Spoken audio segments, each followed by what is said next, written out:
कैसे हैं आप सभी। आशा करता हूँ आप सभी अच्छे होंगे। और जैसे कि मैंने आप सभी को पहले ही बता दिया था कि आपकी ज्योग्राफी फाउंडेशन क्लासेस स्टार्ट होने वाली है, उसकी आज फर्स्ट क्लास है। और आज हम देखेंगे भारत का भौगोलिक विभाजन, यानी कि आपके भारत को भौतिक प्रदेश किन किन भागों में बांट सकते हैं। ठीक है, उच्चावच की दृष्टि से हम बांटेंगे। इस वीडियो के अंदर हम ज्यादा डीपली नहीं जाएंगे, जो मुख्य मुख्य इंपोर्टेंट जो फैक्ट्स हैं उनके बारे में बात करेंगे, जो कि आपकी परीक्षा की दृष्टि से महत्वपूर्ण होते हैं। ठीक है, तो ज्यादा समय नहीं गवाते हैं। सबसे पहले ठीक है हम क्या देखेंगे, भारत का भौगोलिक विभाजन। ठीक है,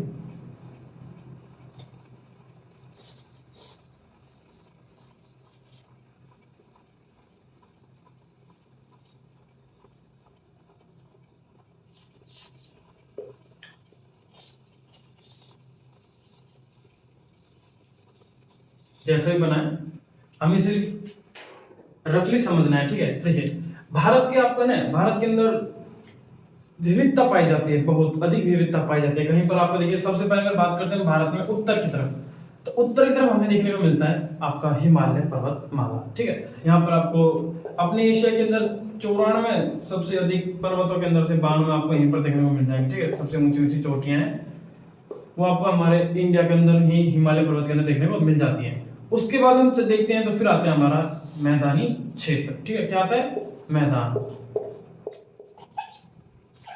फिर आता है हमारे मैदान। फर्स्ट में क्या है हमारा, हिमालय। ठीक है, बेसिक से पढ़ेंगे, भागना नहीं हमें, फाउंडेशन की तरह से पढ़ेंगे, ना तो कुछ छोड़ेंगे ना कुछ ज्यादा डीपली। ठीक है, क्या है फिर मैदान आ गया हमारे। उसके बाद में जो सर्वाधिक पोर्शन आता है मैदान के बाद में, तो वो आते हैं आपके पठार। क्या आते हैं, पठार। ठीक है, पठार। उसके बाद में हमारे ये बन जाता है तटीय मैदान, हमें यहाँ पर देखने को मिलता है। चारों तरफ आपका समंदर है, कहीं पर आपको मरुस्थल देखने को मिलता है। ठीक है, और कहीं पर हमारे द्वीप है।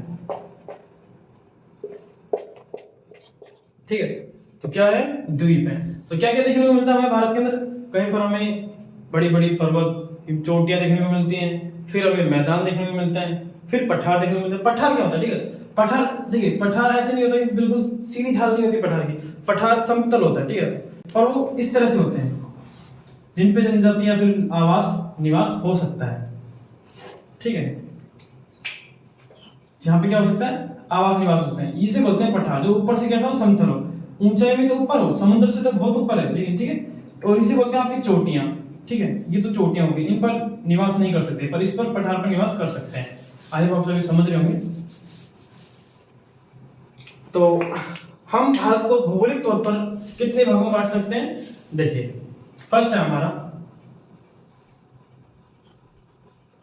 उत्तर का विशाल पर्वतमाला। ठीक है, जिसे आप हिमालय पर्वतमाला भी कहते हैं। सेकंड पे हम बांटते हैं इसका, वही उत्तर का विशाल सेम रहने वाला है मैदानी क्षेत्र। ठीक है, उसके बाद थर्ड पे हमारा जाता है पठारी क्षेत्र, और फोर्थ पे आता है हमारा तटीय मैदान, और फाइव पे द्वीप समूह। ठीक है, फिर से देखिए, ऊपर हमें देखने को मिलता है हिमालय, फिर देखने को मिलता है मैदान, फिर पठार, तटीय मैदान, द्वीप समूह, और कहीं पर मरुस्थल भी। ठीक है, अगर बात करते हैं, देखिए जो आपके पर्वतमाला है वो 10% है, मैदानी क्षेत्र 43% है, टोटल भूभाग की बात करते हैं। पठारी आपके 27% है, और बाकी सब 10-10% है। ठीक है, कहीं पे मरुस्थल आपको 10% देखने को मिल जाएगा। तो ये हमारा एक तरह से विभाजन है भारत का। चलिए सबसे पहले शुरुआत कहां से करें, द्वीप समूह से, पठारी से, तटीय मैदान से, मैदानी से, या फिर पर्वतमाला से। तो सबसे पहले हम शुरुआत करेंगे मुकुट से, जिसे हम भारत का मुकुट भी कहते हैं, हमारा हिमालय पर्वतमाला। तो देखिए शुरू करते हैं। सबसे पहले हम क्या देखेंगे, हिमालय पर्वतमाला। ठीक है, बात करते हैं सबसे पहले हिमालय पर्वतमाला का विस्तार कहां से। ठीक है, तो ये आपके सिंधु नदी से, ठीक कहां पर, सिंधु नदी से लेकर इसका विस्तार फैला हुआ है आपके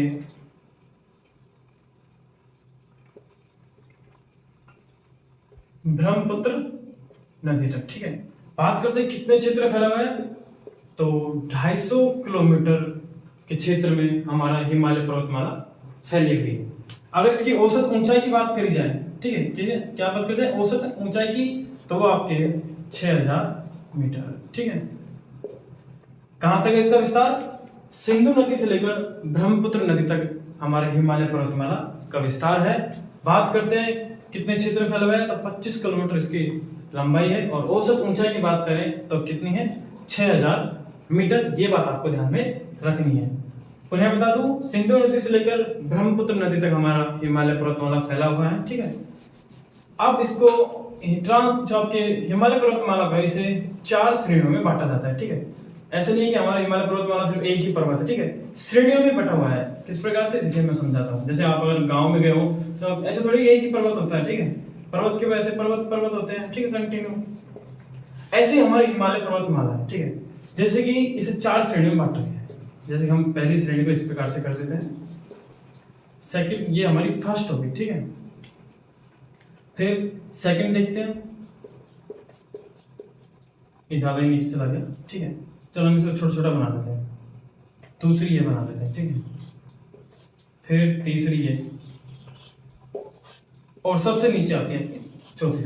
ठीक है, तो जो सबसे फर्स्ट वाली होती है उसे बोलते हैं ट्रांस हिमालय। क्या बोलते हैं, ट्रांस हिमालय। ठीक है, सबसे पहले कौन सी है, हिमालय पर्वतमाला कितने श्रेणी में बांटी है, 4। ट्रांस हिमालय क्या लिखूं मैं, सीधे ट्रांस लिख देता हूं। ठीक है, ट्रांस, चलो लिख देता हूं हिमालय। सेकंड पार्ट है आपको बृहद हिमालय, जिसे आंतरिक हिमालय भी कहते हैं। थर्ड आता है आपका मध्य हिमालय, मध्य हिमालय या फिर लघु हिमालय भी इसे कहते हैं। और फोर्थ में आता है आपका जो आपकी चौथी श्रेणी है उसे बोलते हैं शिवालिक हिमालय। ठीक है, क्या बोलते हैं, शिवालिक हिमालय। तो कितने श्रेणियों में बांटा है, 4 श्रेणियों में। सबसे पहले ट्रांस, फिर बृहद, फिर मध्य, फिर शिवालिक। क्रम से ध्यान रखना है आपको, इसका क्रम पूछा जाएगा। इसके अंदर जो महत्वपूर्ण चोटी, जो ट्रांस हिमालय के अंदर महत्वपूर्ण चोटियां हैं, आपके बृहद में है, शिवालिक में है, मध्य, ठीक है, मध्य में है, इन सभी की पूछते हैं कि किस श्रेणी की ये चोटी है, उसका नाम। जैसे पूछ ले एवरेस्ट जो चोटी है, माउंट एवरेस्ट है, वो किस श्रेणी का हिस्सा है, हिमालय की किस श्रेणी का हिस्सा है। तो आपको श्रेणियों का क्रम याद होना चाहिए। ठीक है, अब देखिए ट्रांस हिमालय कहां से, देखिए अब हम भारत से इधर से देखते हैं, तो सबसे पहले हमको नीचे दिखाई देता है शिवालिक हिमालय। शिवालिक के बाद जो हमें दिखाई देगा वो देखा आपका लघु या फिर जिसे आप मध्य हिमालय बोलते हैं। फिर आता आपको दिखाई देता है बृहद हिमालय या फिर आंतरिक हिमालय। और जो हिमालय के उस पार का हिस्सा है जो कि चीन में चला जाता है, तिब्बत की साइड चला जाता है, इसे तिब्बत हिमालय भी कहते हैं आपके ट्रांस हिमालय को। ये हिस्सा कुछ इस प्रकार से, ठीक है, जैसे मान लीजिए ये पर्वत है। ठीक है, ठीक है, यहां पर मैं 4 चोटियां बनाता हूं।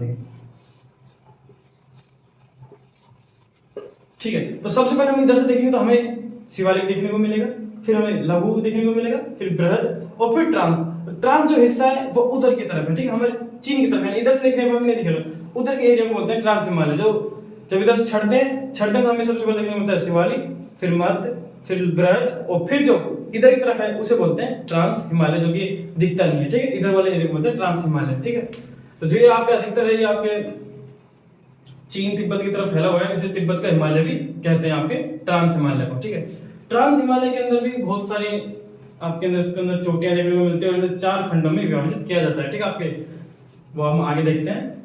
तो देखिए सबसे पहले हम देख लेते हैं हिमालय। ठीक है, हिमालय पर्वतमाला, इसके अंदर हमने इसके 4 विभाग में देखा।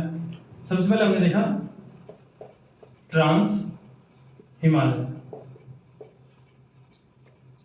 फिर आता है आपका बृहद हिमालय, फिर आपका लघु हिमालय, और फिर आता है आपका शिवालिक हिमालय। ठीक है, अब हम देखते हैं ट्रांस को 4 श्रेणियों में बांटा गया है। सबसे पहले तो आपका आता है ट्रांस चीन में आपको देखने को मिलता है कैलाश पर्वत, जो कि हमारे ट्रांस हिमालय का हिस्सा है, लेकिन ये चीन में चला जाता है। तो इसको भी दो तरीके से बांट लिया जाता है, चीन और एक अपने लेह लद्दाख वाला, ठीक है। इसमें हमें कितने देखने को मिलते हैं? इसके अंदर हमें 4 देखने को मिलते हैं। पहले आते हैं आपके काराकोरम श्रेणी, ठीक है। सेकंड आती है आपकी लद्दाख, फिर आती है आपकी जास्कर, और फिर आती है आपकी पीर पंजाब, ठीक है। 4 श्रेणियों में बांटा गया आपके ट्रांस हिमालय को, ठीक है। किसको? ट्रांस हिमालय को। सबसे पहले काराकोरम, लद्दाख, जास्कर और पीर पंजाब, ठीक है।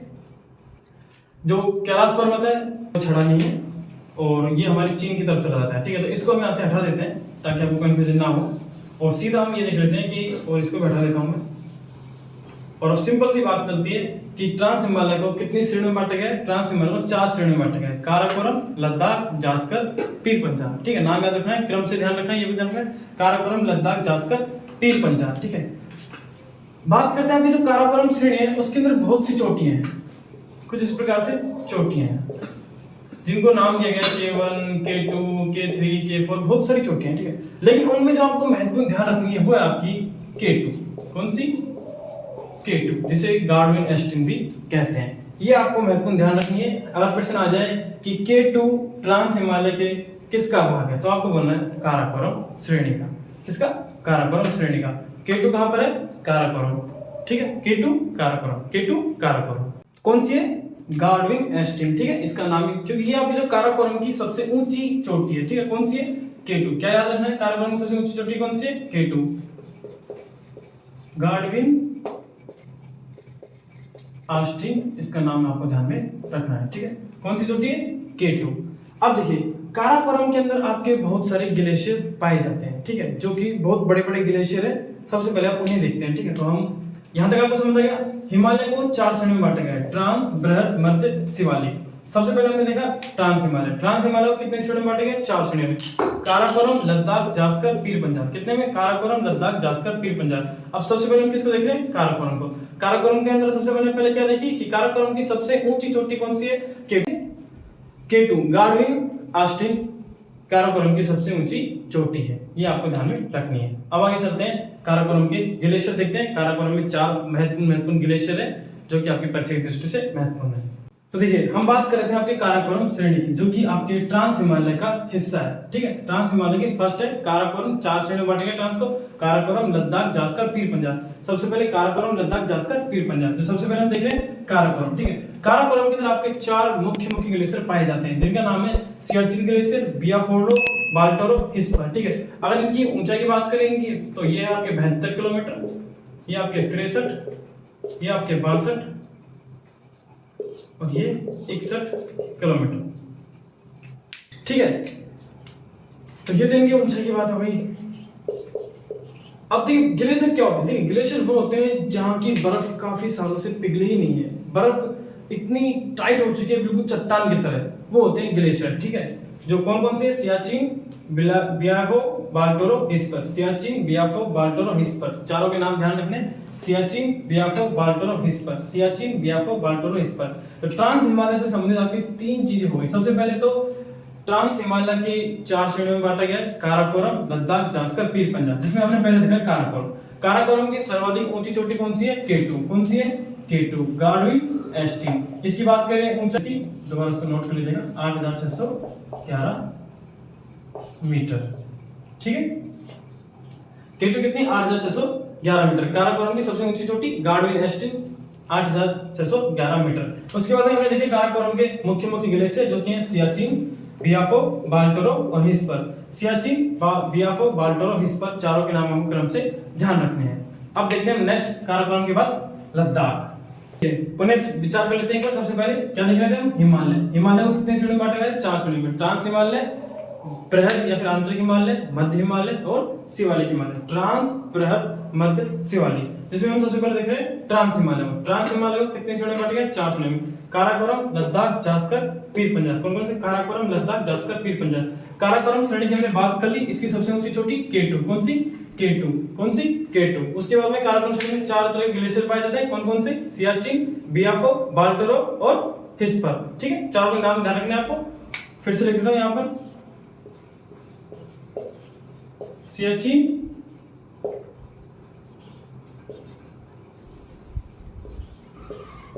बियाफो,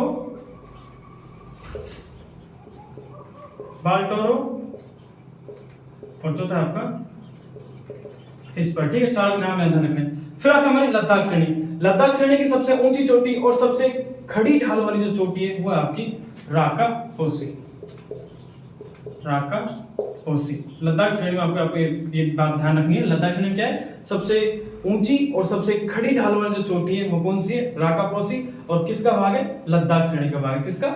लद्दाख श्रेणी का भाग है। ये बात आपको ध्यान रखनी है। जास्कर श्रेणी में ऐसी कोई बात नहीं है, पिंजर पंजर में ऐसी बात नहीं है जो कि आपको ध्यान में रखनी है। ये बात आपको ध्यान रखनी है। ट्रांस हिमालय संबंधित जो महत्वपूर्ण है, ट्रांस हिमालय को 4 श्रेणी में बांटा गया: काराकोरम, लद्दाख, जास्कर, पीर पंजाल। काराकोरम, लद्दाख, जास्कर, पीर पंजाल। काराकोरम की सबसे ऊंची चोटी K2 गार्डविन ऑस्टिन कितनी है? 8611 किलोमीटर। उसके बाद काराकोरम में कितने पाए जाते हैं? 4 ग्लेशियर: सियाचिन, बियाफो, बाल्टोरो, हिस्पर। सियाचिन, बियाफो, बाल्टोरो, हिस्पर। सियाचिन, बियाफो, बाल्टोरो, हिस्पर। आपको 4 ध्यान रखने। लद्दाख श्रेणी राकापोसी जो कि सबसे खड़ी ढाल वाली और लद्दाख की सबसे ऊंची चोटी है। कौन सी? राकापोसी। कौन सी? राकापोसी। ध्यान रखना, राकापोसी। ठीक है, हमने क्या देखा? हिमालय पर्वतमाला। क्या देखा? हिमालय, जिसको कितने श्रेणी में बांटा गया? 4 श्रेणी में: ट्रांस, बृहद, मध्य, शिवालिक। उसके बाद में ट्रांस हिमालय कितने भागों में? 4 में: काराकोरम, लद्दाख, जास्कर, पीर पंजाल। काराकोरम की महत्वपूर्ण बातें कौन सी है? सबसे ऊंची चोटी इसकी K2 गार्डविन ऑस्टिन कितनी ऊंचाई? 8611 किलोमीटर। उसके बाद में काराकोरम श्रेणी में कितने ग्लेशियर है? 4 ग्लेशियर है: सियाचिन, बियाफो, बाल्टोरो, हिस्पर। सियाचिन, बियाफो, बाल्टोरो, हिस्पर। इनके किलोमीटर की बात करें तो 72, 63, 61, 62 और 61। ठीक है, ये आपको ध्यान रखनी है। 72, 63, 62, 61। ठीक है, ये बात आपको ध्यान रखनी है। इतनी इंपॉर्टेंट नहीं है, इतना नहीं पूछेगा, बस नाम ही आपको ध्यान रखनी है। सियाचिन, बियाफो, बाल्टोरो, हिस्पर। अगर पूछ ले कि हिस्पर ग्लेशियर हिमालय की किस श्रेणी में पाया जाता है, अगर ऑप्शन में ये दे रखे हैं काराकोरम, लद्दाख, जास्कर, पीर पंजाल, तो काराकोरम देना है। अगर ऑप्शन में आ रहा है ट्रांस, बृहद, मध्य, तो आपको देना है ट्रांस हिमालय, उत्तर से देना है। ठीक है, राकापोसी कहां पर है? तो कौन सी श्रेणी का हिस्सा है? या फिर सबसे लद्दाख श्रेणी की सबसे खड़ी ढाल वाली चोटी कौन सी है? तो वो आपकी राकापोसी। राकापोसी और क्या करते हैं? सिंधु और उसकी सहायक नदी श्यामको के बीच में जल विभाजक का कार्य करती है। तो ये आपका ट्रांस हिमालय कंप्लीट हो जाता है। अब हम नेक्स्ट हिमालय देखते हैं, आपके बृहद या फिर आंतरिक हिमालय। तो देखिए, अब देखते हैं हम सबसे पहले सेकंड हमारा बृहद या फिर आंतरिक हिमालय। हमने पहला देख लिया आपका ट्रांस हिमालय, अब देखेंगे बृहद या फिर आंतरिक हिमालय। देखिए, सबसे पहली बात तो इसकी ये आती है कि ये जो हिमालय है इसे आपके सर्वोच्च हिमालय भी कहते हैं। ठीक है, या फिर हिमालय हिमालय भी कहते हैं। क्यों? क्योंकि ये हमेशा हिमाच्छित रहता है, यानी कि इसके ऊपर हमेशा बर्फ ढकी, ये बर्फ से हमेशा ढका हुआ ही रहता है। क्योंकि सब आप खुद अंदाजा लगाइए, क्योंकि ये सबसे सर्वोच्च यानी सबसे ऊंचा है। अगर इसकी बात करें ऊंचाई की तो 6100 मीटर इसकी ऊंचाई है आपके बृहद हिमालय की। ठीक है, जैसे मैंने आपको बताया कि हिमालय जो पर्वतमाला है, सबसे पहले हमें नीचे देखने को मिलता है। मान लीजिए पहले मुझे यहाँ पर हमें देखने को मिलता है, जैसे मान लीजिए ये मान लीजिए, ठीक है, आप मान लीजिए, तो सबसे पहले हमें देखने को मिलता है शिवालिक, फिर बृहद, फिर मध्य, शिवालिक, मध्य, बृहद और फिर ट्रांस हिमालय आता है पीछे का हिस्सा। ठीक है, जैसे कि मैंने आपको बताया था कि ये है, मान लीजिए इसको हम थोड़ा सा वैसे बनाते हैं।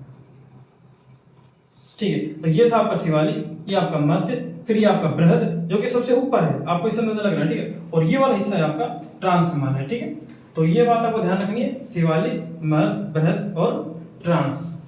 हम 4 देख रहे थे, उसमें सेकंड हम देख रहे हैं बृहद या फिर आंतरिक हिमालय। अब देखिए इसकी बातें जो महत्वपूर्ण बेसिक बातें वो यही बातें हैं कि हमेशा हिमाच्छित रहते हैं, यहाँ पर बर्फ से ढका हुआ रहता है, इसे बृहद हिमालय या फिर सर्वोच्च हिमालय भी कहते हैं। ठीक है, तो ये बात होगी इसकी 6100 मीटर इसकी ऊंचाई की बात होगी। अब बात कर लेते हैं इसके अंदर महत्वपूर्ण चोटी। अगर इसके विस्तार की बात करी जाए तो ये आपके नंगा पर्वत, ठीक है, नंगा पर्वत जो कि पाकिस्तान में स्थित है, यहां से शुरू होकर ये आपके अरुणाचल प्रदेश तक, कहां पर? अरुणाचल प्रदेश में है आपकी नामचा बरबा। ठीक है, नामचा बरबा तक ये फैला हुआ है आपके पाकिस्तान में, नंगा पर्वत से लेके नामचा पर्वत। यहाँ पर नामचा, कामेट, नंदा देवी, ठीक है, गौरी शंकर, अन्नपूर्णा, मनसालू, छुयू, एवरेस्ट, ये सभी चोटी इसी का हिस्सा है। अब इन चोटियों को हम क्रम से एक एक तरीके से देखते हैं। तो चलिए देखते हैं, सबसे पहले हम देखते हैं बृहद आंतरिक हिमालय की मुख्य मुख्य महत्वपूर्ण चोटियां। ठीक है, शुरुआत मैंने आपको बताई थी, इसका विस्तार कहां से है, नंगा पर्वत पाकिस्तान से लेके आपके अरुणाचल प्रदेश, ठीक है, एपी कर लीजिए यहाँ पर, अरुणाचल प्रदेश में नामचा बर्फ पर्वत तक हमारे आंतरिक बृहद हिमालय का विस्तार है। इसके अंदर मुख्य मुख्य चोटियां वो आपके सामने है, जैसे आपके कामेट है, नंदा है, धौलागिरी है, अन्नपूर्णा, मनसालू, छुयू, गौरीशंकर, छुयू, एवरेस्ट, कंचनजंगा और नामचा बर्फरा। ठीक है, अब देखिए शुरुआत से देखते हैं। सबसे पहले आता है आपके नंगा पर्वत, ठीक है, जो कि कहां पर स्थित है, पाकिस्तान में। इसको लिख लीजिए, पाकिस्तान के क्षेत्र में है नंगा पर्वत। उसके बाद में होता है कामेट या फिर नंदा, ये कहां पर आपके, उत्तराखंड, उत्तराखंड में आपके स्थित है। नंगा, कामेट, नंदा, नंगा, कामेट, नंदा। उसके बाद में आप शुरू हो जाता है आपके नेपाल की सीमा। ठीक है, गौरीशंकर, अन्नपूर्णा, मनसालू, धौलागिरी, अन्नपूर्णा, मनसालू, गौरीशंकर, छुयू, एवरेस्ट, कंचनजंगा, ये आपके कंचनजंगा का यहां तक आपके नेपाल का हिस्सा है। क्यों से नेपाल, अगर आपके यहां पर नहीं दिख रहा है तो मैं ऊपर लिख देता हूं, यहां देख लीजिए, ये जो हिस्सा है पूरा, ये सारी श्रेणियां कहां पर आती है, आपके नेपाल में, नेपाल में। धौलागिरी, अन्नपूर्णा, मनसालू, गौरीशंकर, एवरेस्ट, ठीक है, एवरेस्ट को आपके तिब्बत के अंदर बोलते हैं चामोलुंगमा, चामोलुंगमा। फिर आपके कंचनजंगा, ये आपके कंचनजंगा सिक्किम में आ जाते हैं। ठीक है, सिक्किम की सीमा पर, सिक्किम, नेपाल की सीमा और सिक्किम की सीमा पे कंचनजंगा आपका पर्वत स्थित है। उसके बाद आता है आपका नामचा पर्वत, अरुणाचल प्रदेश में स्थित है। अब यहाँ पर आपसे क्या पूछेगा, यहाँ पर आपसे पूछेगा क्रम। अब इसे किस प्रकार से आपको ध्यान रखना है, देखिए, नंगा, कामेट, नंदा, इतना तो आपको ध्यान में रह जाएगा, नंगा, कामेट, नंदा। अब देखिए, धौलागिरी, अन्नपूर्णा, अन्न यानी अनाज को, ये बेसिक से ट्रिक है, खूब चलते हैं, आंसर के भी सिंपल है। ठीक है, अन्नपूर्णा यानी कि अनाज को, अनाज को खाने से पहले क्या करते हैं, धोते हैं, तो अन्नपूर्णा को धोने से पहले धौलागिरी, अन्नपूर्णा। फिर मनसालू यानी उसको मसाले डाल दो उसके अंदर, मनसालू के बाद गौरीशंकर, गौरीशंकर लेके भग गया, कहां भग गया, एवरेस्ट पर। छुई मतलब भग गया, कहां पर भग गया, एवरेस्ट पर। एवरेस्ट पे ऊपर जाने के बाद बोल रहा है कि मेरा नाम तो क्या है, इसमें एक चीज होने मिली आपको, मैकालू, एक पर्वत एब्सेंट है इसके अंदर, मैकालू। ठीक है, इसको लिख लीजिएगा, एक चोटी और रह गई, इसका मैं नाम ऊपर लिख देता हूं, एवरेस्ट के बाद लिखना है आपको, इसको यहां पर लिख देता हूं। ठीक है, मैकालू। ठीक है, ये ध्यान में रखने। ठीक है, धौलागिरी, अन्नपूर्णा, मनसालू, गौरीशंकर, छुयू, एवरेस्ट, मैकालू। ठीक है, क्रम से ध्यान रखना है, धौलागिरी, अन्नपूर्णा, मनसालू, गौरीशंकर, छुयू, एवरेस्ट, मैकालू। गौरीशंकर बाद में, ठीक है, ये गौरीशंकर है, अगर आपको नाम यहाँ पर देखने को मिल रहा है नीचे देखिए। ठीक है, क्रम वाइज करिए, ये फर्स्ट, ये सेकंड, थर्ड, फोर्थ, फिफ्थ पे आपकी छुयू है, सिक्स पे आपके एवरेस्ट और 8 पे आपके मैकालू है। ठीक है, तो ट्रिक सिंपल सी है, अन्न को धोने से पहले धौलागिरी, अन्नपूर्णा, मनसालू, गौरीशंकर, छुयू, एवरेस्ट, एवरेस्ट पे जाके बोल रहा है मेरा नाम गौरीशंकर नहीं, मेरा नाम तो कालू है, यानी मैकालू। ठीक है, सिंपल सी बात है। ये कौन सी है, नेपाल की ये चोटियां, कौन कौन सी, धौलागिरी, अन्नपूर्णा, मनसालू, गौरीशंकर, छुयू, एवरेस्ट, मैकालू। फिर आपके कंचनजंगा और नामचा पर्वत। शुरू से देखते हैं, नंगा, कामेट, नंदा। नंगा पाकिस्तान में, नंदा और कामेट और नंदा आपके उत्तराखंड में। उसके बाद में धौलागिरी, अन्नपूर्णा, मनसालू, गौरीशंकर, फिर छुयू कहां चला गया, एवरेस्ट के ऊपर। एवरेस्ट के ऊपर बोल रहा है कि मैं तो कालू हूं, तो मतलब मैं कालू। ठीक है, एवरेस्ट को क्या बोलते हैं, चामोलुंगमा। ठीक है, चामोलुंगमा बोलते हैं आपके। फिर कंचनजंगा जो कि सिक्किम की और आपके नेपाल की सीमा पर स्थित है, और उसके बाद में अंतिम कहां पर आपके, नामचा, अरुणाचल प्रदेश में। फिर से दोहरा लीजिए एक बार, नंदा, कामेट, नंदा, नंदा, कामेट, नंदा। बोलिए मेरे साथ, जितनी बार आप प्रैक्टिस करने को बोलने की उतनी जल्दी आपको याद हो जाएगा। ठीक है, नंगा पाकिस्तान में गया क्योंकि वहां के लोग भी ऐसे ही। ठीक है, नंगा, कामेट, नंदा। उसके बाद में धौलागिरी, अन्नपूर्णा, मनसालू, धौलागिरी, अन्नपूर्णा, मनसालू, गौरीशंकर, छुयू, एवरेस्ट, मैकालू, कंचनजंगा और नामचा पर्वत। तो ये आपकी कुल मिला के बृहद हिमालय की मुख्य चोटियां हुई, और इन्हीं से आपको अधिकतर प्रश्न देखने को मिल जाएगा। फिर से ट्रिक ध्यान लीजिए, अन्न को धोने से पहले क्या करते हैं, अन्न को खाने से पहले धोते हैं, तो सबसे पहले धौलागिरी यानी सबसे पहले धोएंगे, फिर क्या करेंगे, अन्न में मसाला मिलाएंगे, तो धौलागिरी, अन्नपूर्णा, मनसालू। फिर कौन लेके भग गया, गौरीशंकर लेके भग गया, कहाँ भग गया, गौरी शंकर कहानी के हो गया छुई मतलब अपन बोलते हैं छू मंत्र हो गया ऐसे, तो गौरी शंकर छू के बाद कहाँ पक गया एवरेस्ट पर। एवरेस्ट के पे जाकर क्या बोल रहा है कि मेरा नाम क्या है गौरी शंकर नहीं, मैं तो कार्लो हूँ। फिर उसके बाद में आपके कंचनजंगा जो कि सिक्किम और आपके नेपाल की सीमा पर स्थित है, उसके बाद आपके नामचा पर्वत तक आपकी इसकी सीमा का विस्तार है। तो ये आपका आंतरिक बृहद हिमालय कंप्लीट होता है। उसके बाद हम नेक्स्ट हम देखेंगे इसके अंदर आपके लघु व मध्य हिमालय, जो कि हम नेक्स्ट वीडियो में देखेंगे।